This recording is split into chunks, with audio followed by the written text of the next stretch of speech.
Salam, Om Swastiastu, Namo Buddhaya, Salam Kebajikan. Saudara-saudaraku sebangsa dan setanah air yang saya cintai, saya banggakan. Pada kesempatan kali ini saya akan menampilkan sebuah video, atau lebih tepatnya sebuah rekaman video dari Dr. Kiai Haji Ahmad Mustafa Bisri, atau lebih dikenal dengan Gusmus. Beliau ini adalah pimpinan Pondok Pesantren Raudhatul Thalibin, Leteh, Rembang, Jawa Tengah. Ada hal yang menarik di videonya beliau, di mana beliau ini menasihati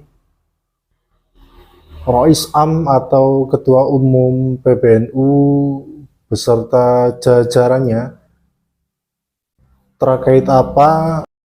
Saya kira apa yang disampaikan beliau Kiai Haji Ahmad Mustafa Bisri ini sangat penting untuk kita ketahui, sangat penting untuk kita kaji, dan sangat penting untuk kita simak. Untuk itu teman-temanku sekalian, tanpa berlama-lama mari kita simak bersama. Alhamdulillahirabbil alamin. Wassalatu wassalamu ala asyrafil anbiya'i wal mursalin Sayyidina wa maulana Muhammadin wa ala alihi wa sahbihi ajma'in, amma ba'd. Hadratil afadil sadatil masyayikh wal asatidhah ala izza dimaizukum wa fil muqaddimah sahibul fadilah Kiai Haji Miftah Al-Ahyar Rais Am Jam'iyati Nahdlatul Ulama, para pengurus PBNU Suryatan wa Tanfidiyatan, pengurus wilayah Jawa Tengah Suryatan wa Tanfidiyatan, dan seluruh pengurus-pengurus cabang yang hadir pada hari ini Suryatan wa Tanfidiyatan rahimakumullah. Beberapa hari yang lalu Ketua dan Rois Cabang Rembang datang ke saya mengabari kalau tanggal 29 akan ada pertemuan PBNU dengan cabang-cabang se-Jawa Tengah. Ya, artinya dia pamitlah saya yang punya aula ini. Saya tanya agendanya apa? Tidak tahu. Duh, kok tidak tahu? Saya cuma diberitahu wilayah. Wilayah juga tidak tahu. Katanya ini agendanya PBNU. Saya tanya, ya katanya ini silaturahmi. Saya jadi teringat Allah yarham ayah saya Kiai Bisri Mustafa. Suatu saat itu ngundang kiai-kiai Rembang, termasuk Kiai Zubair Sarang, Kiai Bedowi Lasem, Kiai Mbah Maksum Lasem, Kiai Hafid Rembang, Kiai, pokoknya kiai-kiai diundang ke sini, dan yang undang santri disuruh bilang ada acara penting sekali. Jadi mereka datang semua kiai-kiai itu karena acara penting. Ayah saya senangannya mayoran, makan bersama-sama kiai atau bersama orang-orang melarat, itu ayah saya senangnya. Habis makan-makan, kiai-kiai terutama Mbah Maksum, ini apa sering? Yang penting itu apa ini? Loh. Nah, silaturahmi itu apa kurang penting kiai? Wah, mbok akali tok ini. Jadi silaturahmi tok itu sudah penting sekali. Jadi apalagi kalau selama ini NU itu jarang-jarang silaturahmi. Padahal NU itu seperti kita ketahui, dia bermula dari kiai-kiai pesantren. Jadi kiai-kiai pesantren menurut sejarahnya itu adalah sandaran umat, sandaran masyarakat. Bukan hanya yang bodoh diulang, tapi yang sakit minta suuk. yang mau usaha kurang modal minta modal dan seterusnya. Jadi kiai itu pokoknya di desa-desa. Terus para pendahulu itu seperti Allah yarham Kiai Hashim, Kiai Wahab segala macam ini teringat dawuhnya Sayyidina Ali. Lah ini kalau yang batil saja kalau ditoto dengan tanzim yang bagus itu bisa mengalahkan yang hak. Apalagi ini hak. Kalau ditanzim alangkah luar biasa. Lalu ditanzim kiai-kiai semua adakan perkumpulan mendirikan Nahdlatul Ulama. Ini syariatnya. Seperti pidatonya Rais Am tadi semuanya syariat. Karena saya lebih tua, di sini paling tua, saya akan bicara hakikat. Sampai mudeng atau tidak, enggak urusan saya. Seperti ketua umum tadi cerita, ada pujian, ada kritikan. Itu dia sangka hanya sekarang, tidak. Mulai zaman Kiai Hasyim sudah ada kritikan dan ada pujian. Itu hakikatnya memang Gusti Allah bikin begitu. Tanda gambar NU itu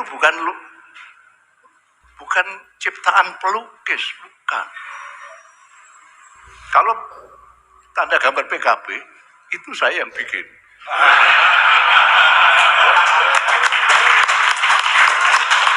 Karena kakak saya itu semangat dulu bikin PKB dengan Kiai Dimyan. Saya adiknya diperintah untuk gambar. Wes sing iso gambarin.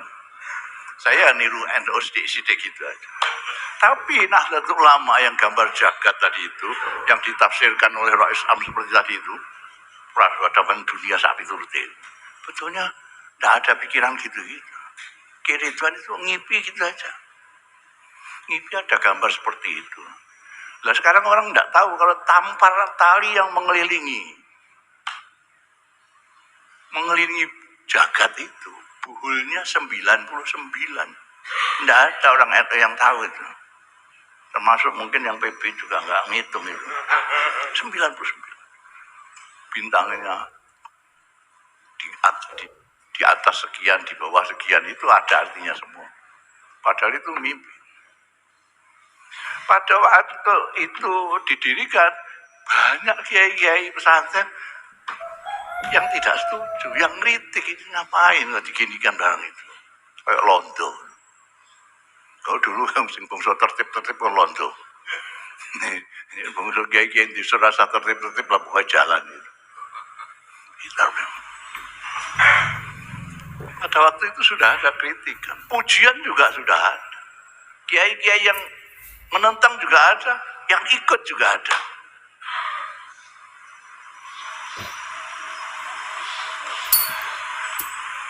Kenapa demikian? Itu sudah kersane Gusti Allah. Ini ya, bicara hakikatnya di sini. Kersane. Ini yang jarang-jarang kita pikir, meskipun kiai itu semua kiai, tapi jarang pikir bahwa itu semuanya Gusti Allah. Kenapa yang ngotot jadi jamiah itu Kiai Wahab, tapi yang jadi Kiai Hashim Asy'ari? Ketuanya cuma Kipo, Haji Kipo itu. Tidak ngalip tapi bisa bahasa Belanda. Itu Gusti Allah. Sampai zaman Kiai Wahab sampai Kiai Bisri Samsuri, terus ke sini.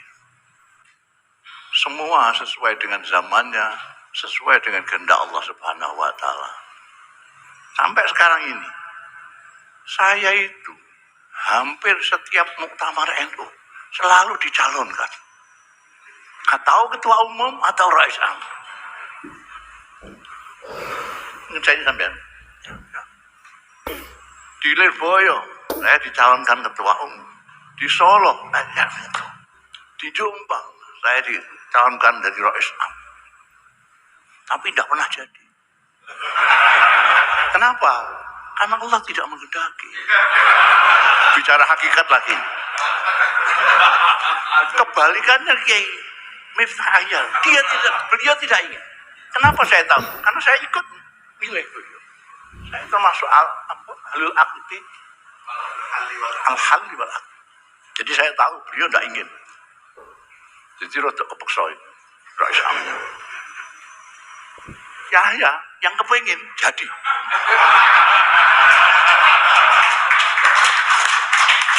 Itu semua Gusti Allah Ta'ala. Jadi terima saja apa yang ditetapkan oleh Allah Ta'ala. Jangan macam-macam lah, neko-neko kok beratnya begini. Berat gak beratnya ditunjuk Gusti Allah kok. Kaget, saya bicara hakikat karena saya sudah tua. Di sini ini mungkin yang pantaran saya cuma Kiai punya, Kiai punya. Ini di bawah saya, apalagi di bawah saya semua. Jadi saya bicaranya sudah hakikat sekarang. Jadi pada zaman yang seperti ini, Allah menunjuk Kiai Miftah Hayat dengan Yahya Yastaqim. Sampai percaya apa enggak? Ini Gusti Allah itu maha semau gue. Apa yang bisa mimpin NU cuma Yahya? Nah, itu Saifullah juga bisa itu. Jadi wali kota aja bisa kok. Tapi dia sekarang hanya jadi kongkonannya Yahya toh. Itu Gusti Allah yang musik, itu Gusti Allah. Karena itu kita harus kembali kepada Gusti Allah. Apa-apa yang kita lakukan ini karena Allah yang menentukan, kita cuma pasrah. Kita diperintahkan untuk berikhtiar, kita ikhtiar. Tapi jangan mengeluh, ini pekerjaan banyak sekali, tantangan banyak sekali ya. Kamu yang minta sendiri kok. Kamu kalau ingin nganggur ya enggak usah nyelon, enggak apa-apa. Jadi Yahya itu memang cari kerjaan. Cari kerja. Dia ada sifatnya yang berbeda 180 derajat dengan saya. Saya tidak suka kerjaan.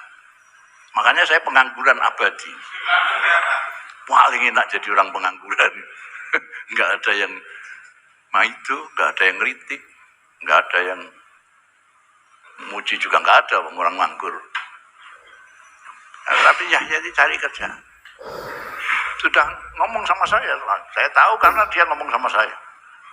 Saya mau cari kerjaan dia punya ide gini. Ya silakan usahakan itu. Muka-muka kasir. Orang mau muka-muka kasir, muka-muka apa yang kamu inginkan itu bisa kamu laksanakan kerjaan itu. Nah sekarang saya ingatkan semuanya saja, tidak hanya Yahya. Hanya saja bahwa ini kehendak Allah sesuai dengan zaman. Tantangannya sesuai zamannya, mulai zaman Kiai Hasyim Asy'ari sudah ada, Kiai Wahab Hasbullah sudah ada, zaman Kiai Bisri Samsuri sudah ada, Kiai Aliafi sudah ada, terus sampai ke sini ada tantangan-tantangan yang berbeda-beda, ada tuntutan-tuntutan. Tapi satu yang harus terus diingat adalah kelahiran NU itu dari kiai-kiai pesantren yang hanya diniati untuk khidmah kepada umat. Saya sering mengatakan sampai viral bahwa ulama-ulama yang saya maksud kiai-kiai adalah mereka yang alladzina yanzuruna ilal ummah bi'ainir rahmah. Mereka adalah orang-orang yang memandang umat dengan mata kasih sayang. Karena mereka adalah penerusnya Rasulullah Shallallahu Alaihi Wasallam yang disebutkan dan diberikan oleh Allah sendiri sebagai laqad ja'akum rasulun min anfusikum azizun alaihi ma'anittum. Dari azizun alaihi ma'anittum inilah maka para kiai-kiai yang penerusnya para nabi itu mempunyai rasa belas kasihan kepada umat. Sehingga kalau ada kiai kok tidak punya belas kasihan kepada umat, ada umatnya bodoh tidak diulang, ada umatnya minta bantuan tidak dibantu. Nah sekarang ini itu ditanzir menjadi organisasi. Maka organisasi Nahdlatul Ulama harus selalu mengembangkan perhatiannya kepada umat dan tuntutan-tuntutan umat apa saja yang harus dipenuhi oleh organisasi ulama ini. Saya kira itu. Wassalamualaikum warahmatullahi wabarakatuh.